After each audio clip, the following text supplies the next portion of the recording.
মেয়েটা ঘুমে চোখ আটকে আসলেও তোমার মেসেজে রিপ্লাই দেওয়ার জন্য জেগে থাকে, সেই মেয়েটা সত্যিই তোমাকে অনেক ভালোবাসে। যে মেয়েটা ঘন্টার পর ঘন্টা চাতক পাখির মতো মোবাইলের দিকে চেয়ে থাকে কখন তোমার কল আসবে বলে, সে মেয়েটা সত্যিই তোমাকে অনেক বেশি ভালোবাসে। যে মেয়েটা তোমার হাজারো ভুল ক্ষমা করে দেয়, সে মেয়েটা সত্যিই তোমাকে অনেক বেশি ভালোবাসে। পরিবার থেকে বিয়ের চাপ আসলেও যে মেয়েটা তোমাকে কিছুই বলে না তোমার কষ্ট হবে বলে, সে মেয়েটা সত্যিই তোমাকে অনেক বেশি ভালোবাসে। এরপর ক্যারিয়ার গুছিয়ে নিয়ে তুমি যখন মেয়েটাকে বলো তোমার সাথে আমার যাচ্ছে না, ফ্যামিলির দেখা মেয়েটাকে বিয়ে করতে হবে, যার মনটা তুমি খুব সহজে ভেঙে গুড়িয়ে দিয়ে অন্য কারোর সাথে সুখে থাকার স্বপ্ন দেখছো, তারপরও সে তোমাকে ক্ষমা করে দেয়। সে চায় তার যতই কষ্ট হোক না কেন তুমি যেন ভালো থাকো, কারণ মেয়েটা তোমাকে সত্যিই অনেক ভালোবাসে। কিন্তু আত্মার হায় আছে বলে একটা কথা আছে, জানো তো? প্রকৃতি কোনো কিছুই ভুলে যায় না। প্রকৃতি ঠিকই একদিন এই কষ্টগুলো দ্বিগুণ করে তোমাকেই ফিরিয়ে দেবে।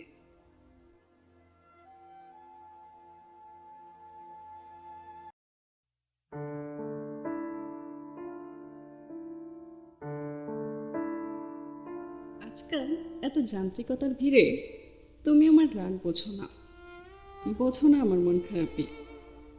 তোমাকেই বা দোষ দিব কিসে? খুদে বার্তা ছাপিয়ে আমি আমার রাগটুকু তোমাকে বোঝাতে পারি না। মুঠোফোনের ওপাশে তুমি জানতে চাইলে রাগ করে আছো, এমন প্রশ্নের উত্তরে আমি কখনোই বলতে পারি না গতকাল থেকে ভীষণ রেগে আছি আমি। রাগ ভাঙাও, না হলে কথা বলবো না। বলতে পারি না বলেই তাই ছোট করে বলে ফেলি, না রাগ করিনি। আর তুমিও তাই মেনে নাও এক শব্দে। ফোনের ওপাশে কত জল গড়ায় দু চোখে, তা কোনো কালই তোমায় জানাবো না আমি। কিছু অনুভূতি মুখে বলতে ইচ্ছে করে না, হয়তো ভেবেই রেখেছ কেউ এক বিন্দু কষ্ট পায় না কোনো কিছুতে, যেন সে শ্বেত পাথরের হৃদয়।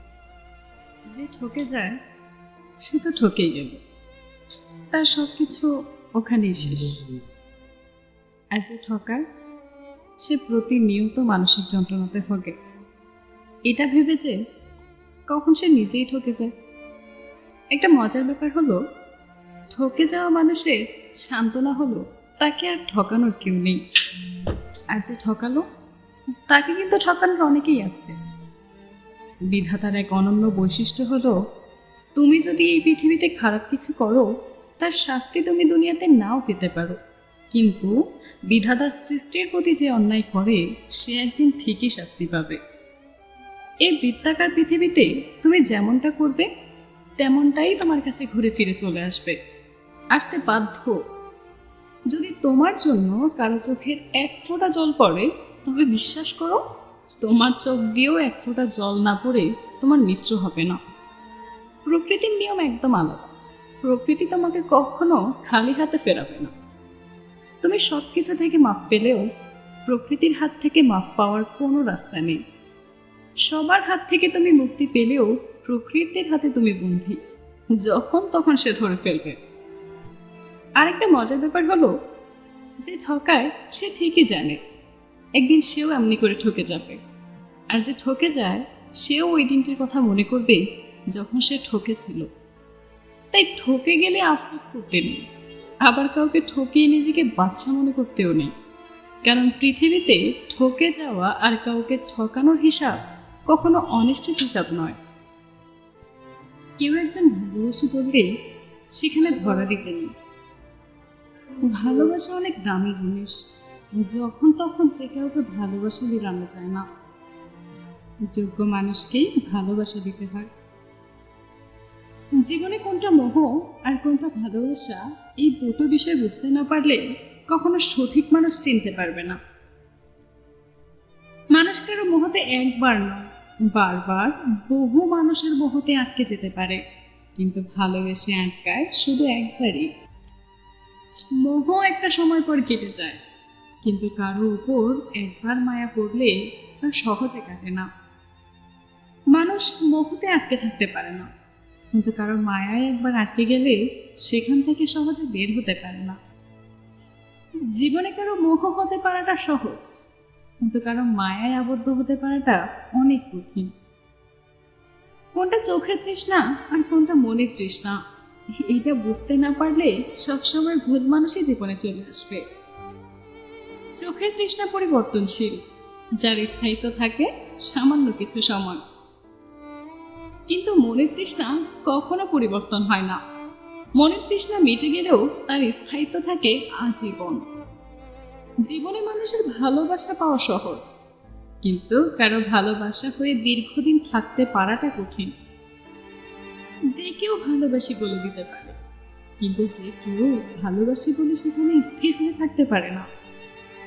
সময়ের সাথে সাথে মানুষের ভালোবাসাও বদলে যায়, যখন অপর মানুষটা সঠিক না হয়। কখনো চোখের ভালো লাগাকে প্রশ্রয় দিতে নেই। চোখের ভালো লাগা অনেকটা মরিচিকার মতো, এই আছে তো এই নেই। চোখের ভালো লাগা দেখা পর্যন্তই শেষ, চোখের আড়াল হলেই সেই ভালো লাগা আর থাকে না। অপরদিকে মনের ভালো লাগা চোখের আড়াল হলেও থেকে যায়। কারো চোখের ভালো লাগা হয়ে থাকার চেয়ে কারো মনের ভালো লাগা হয়ে থাকতে পারাটা সৌভাগ্যের ব্যাপার। যে কেউ মনের ভালো লাগা হয়ে থাকতে পারে না। চারিদিকে এত অপশনের যুগে এখন কারো মনে স্থান পাওয়াটা ভীষণ কঠিন। ভাগ্য ভালো না হলে কারো মনে জায়গা পাওয়া যায় না।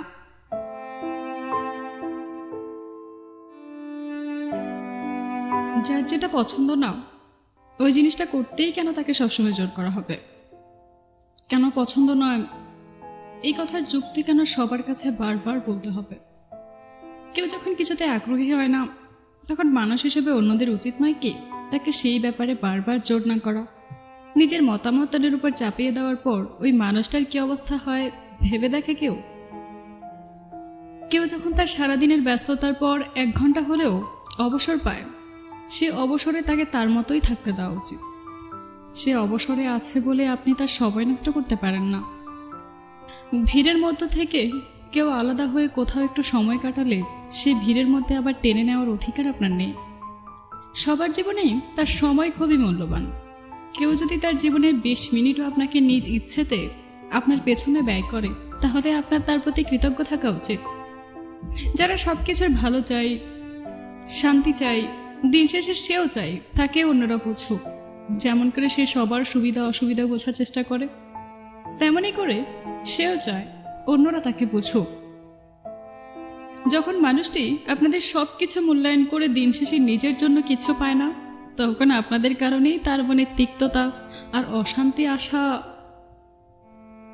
স্বাভাবিক ব্যাপার। হয়তো আপনি কষ্ট পাবেন বলে সে কিছু বলবে না, কিন্তু এতে যে দূরত্ব তৈরি হবে তা আপনি একটু টেরও পাবেন না। বিশ্বাস করুন, একটুও না। তাই প্রত্যেকটা মানুষকে তার নিজের মতো করে থাকতে দেওয়া উচিত। সময় কি সুন্দর করে বদলায়। আজকে যার লেট করে মেসেজ সিন করার ব্যাপারটা আপনার মন খারাপ করিয়ে দেয়, একটা সময় আসবে যখন মাসেও তার কথা একবারও মনে পড়বে না। যে বন্ধুর বদলে যাওয়াটা মেনে নিতে না পেরে কান্না চলে আসে, একসময় সেই বন্ধুর জন্য আর কোনো ফিলিংসই কাজ করবে না। কেউ ঠকালে এখন নিজের কাছে খারাপ লাগে, একটা সময় কেউ ঠকালে আর কোনো অনুভূতিই কাজ করবে না। বদলে যাওয়ার সময়টা নিজের বোকামির জন্য নিজেই হাসবেন আর বলবেন কি বোকামিটাই না করেছিলাম। কারো জন্য থাকা তুমুল আবেগ, টান, মায়া, অভিমান, অভিযোগ সবকিছু একসময় বদলে যাবে। আবেগ নিয়ন্ত্রণে চলে আসবেই, শুধু সময়ের অপেক্ষা। যারা সত্যিকারের ভালোবাসতে চায় তাদের ভাগ্যে কখনো ভালোবাসা জোটে না, শুধু জোটে পুরো পৃথিবীর সমান অবহেলা। স্বপ্ন পালিয়ে যায় ঘুম ভাঙলে, আর মানুষ পালিয়ে যায় স্বার্থ ফোরালে। কষ্টগুলো লুকানোর জন্য সামান্য মিথ্যে হাসি আর ভালো আছে কথা বলাটাই যথেষ্ট। তাই এখন কষ্টগুলো লুকিয়ে রেখে হাসি মুখে বলতে শিখে গেছি, আমি ভালো আছি, অনেকটা ভালো আছি আমি। কেউ যদি তোমার ভালোবাসার মূল্য না বোঝে, তবে নিজেকে নিঃস্ব ভেবো না, কারণ জীবনটা এত তুচ্ছ নয়। খালি হাতে এসেছিলাম, খালি হাতেই যাব। ভাবিনি এই পৃথিবীতে এত কষ্ট পাবো। কখনো কখনো ছেড়ে যাওয়াটাই উচিত, ইগোর জন্য নয়, আত্মসম্মানের জন্য। মাঝে মাঝে কষ্ট পাওয়া ভালো। কষ্ট মানুষকে পরিবর্তন করে, আবার কষ্ট মানুষকে শক্তিশালীও করে। তুমি হাসলে সবাই তোমার সাথে হাসবে, কিন্তু তুমি কাঁদলে কেউ তোমার সাথে কাঁদবে না। মানুষকে কাঁদতে হয় একা একা। ভুল করে ভালোবেসে ফেলা যায়, তবে ভুল করে কখনো ভুলে যাওয়া যায় না। মানুষ চিনতে ভুল করলে দোষের কিছুই নেই, কারণ অমানুষগুলো দেখতে অবিকল মানুষের মতোই হয়। কিছু ভুল যেমন মানুষকে শিখতে সাহায্য করে, তেমনি কিছু আঘাত মানুষকে বদলাতে সাহায্য করে। প্রত্যেক মানুষই প্রেমে পড়ে, কেউ প্রকাশ করে, কেউ লুকিয়ে রাখে। ভালো আছি কথাটা বলা যত সহজ, আসলে কি সত্যিই তত সহজে ভালো থাকা যায়? যদি কষ্টগুলো বিক্রি করা যেত, তাহলে পৃথিবীর সবচেয়ে ধনী ব্যক্তি হতাম আমি। পৃথিবীর সব থেকে নির্লজ্জ জিনিস হলো মানুষের মন। ফিরবে না জেনেও তার অপেক্ষায় বসে থাকে। মানুষ তার সাথেই রাগ, অভিমান বেশি করে যাকে সে সবচেয়ে বেশি ভালোবাসে। যে তোমাকে মনে রাখার মতো অসংখ্য স্মৃতি উপহার দিয়েছে, তাকে ভুলে যাওয়া আসলেই অনেক কঠিন। মারা গেলে অশ্রু ঝরানোর লোক অনেক পাওয়া যায়, তবে বেঁচে থাকতে কষ্টের দিনে পাশে দাঁড়ানোর মতো কাউকেই পাওয়া যায় না।